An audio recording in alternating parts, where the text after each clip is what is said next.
Churchville. I am here today to show you how to begin shading your black and white pencil drawing. So you want to have your fruit already drawn, already placed out. And what you're going to do is look at your photograph and then start picking out where your highlights are first. Those are the parts that you're going to leave the absolute white of the paper. So what I usually do to get those parts is I kind of circle them on my paper with my pencil so that I can kind of try to find every tiny little highlight and see that weird funky little shape. Sometimes they're shaped like triangles, sometimes they're shaped like blobs, sometimes it doesn't make any sense at all and it's just some weird unknown name.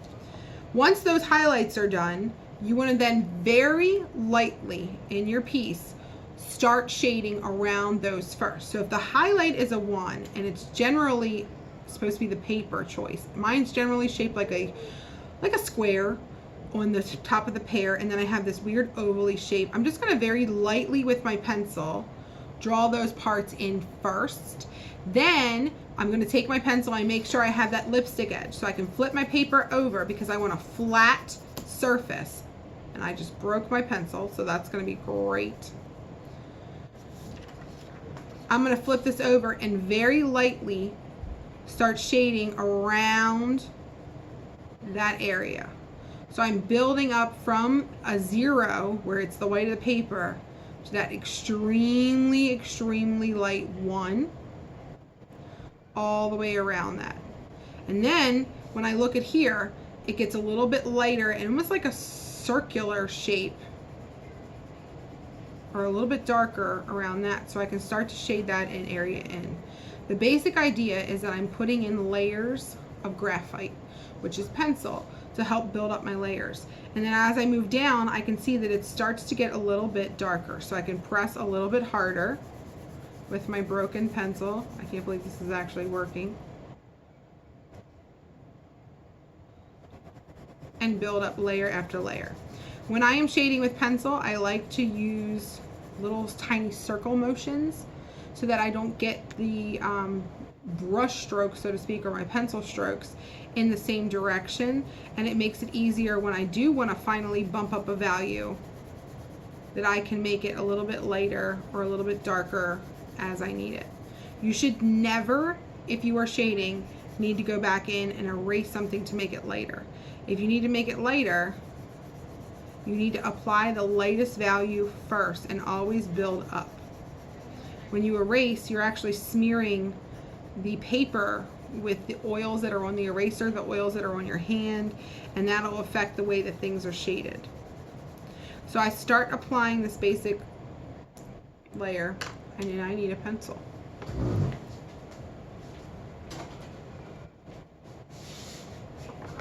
So I got a new pencil, which means I need a new lipstick edge. And now I can start really building up that layer. So I keep my little circular motions, starting very looking back and forth through my photograph to make this look even darker than before. So right now I'm just filling in, because everything under here, once I have my highlights in, this is all going to be darker. So sometimes I'll fill the entire shape or the entire fruit with one value. So I'm making this like a 3 or a 4. Try and very carefully go around my other shape here where my grapes are, and I'm back to that little circles, little tiny circles. And then as I move down, I know that the shadow is going to get a little bit darker, so I can start putting a little bit more pressure on the paper to fill in and make it get darker. That's a general basic thing of what's happening, but now it's time to make things look a little bit more rounded. So it's really important you pay attention to your photograph. If I look on the side of my pear right here, it gets a little bit lighter before it gets darker. So what I'm going to do is just follow what I'm seeing in my photograph. On the edge of this pear, on the right side, it gets a little bit darker, so I'm going to put another layer of graphite to make it just slightly darker than what it is before, and I'm going to go around that highlight on that side, and I can see that is starting to get like a rounded type of shape because I'm following the direction. And as that highlight comes down a little bit, it gets a little bit lighter over here, so I can press harder on this side to make it get just a little bit darker on there. So I have a little bit of a value there. And as I squint at this, I can see that those values come down closer to the grapes and they become even darker. So it's all about building up these layers right here.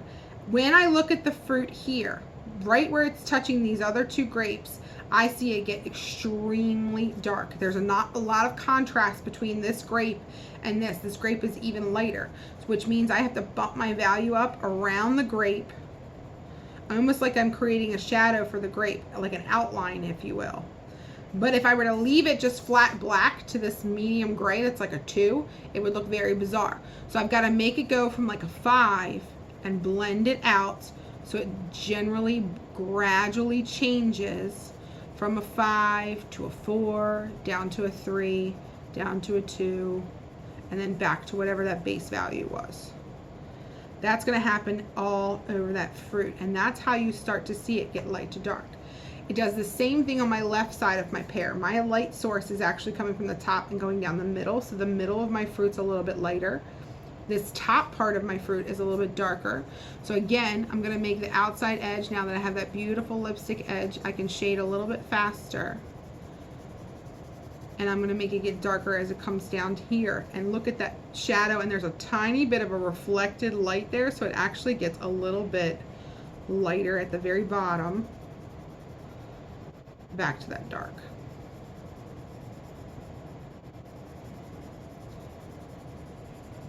So you can see how I'm building up my layers, one layer at a time, going back and forth over the same area. The other thing you want to pay really close attention to is the cast shadow. What does that look like on the pear? So underneath the pear, it gets really, really dark down here. So where the pear meets the table, it gets dark, and then the shape kind of comes out and goes from like a 6, where I'm going to burnish as hard as I can, and then it kind of fades and gets softer to like a 5, and then a 4, and then a 3. And just putting in those few values, I haven't spent a lot of time on this yet, but I can start to see it look like a shadow, and it starts to look a little bit more realistic. Work in layers, go slowly at a time, and look at your photograph. All the answers you need are in this photograph. Bye.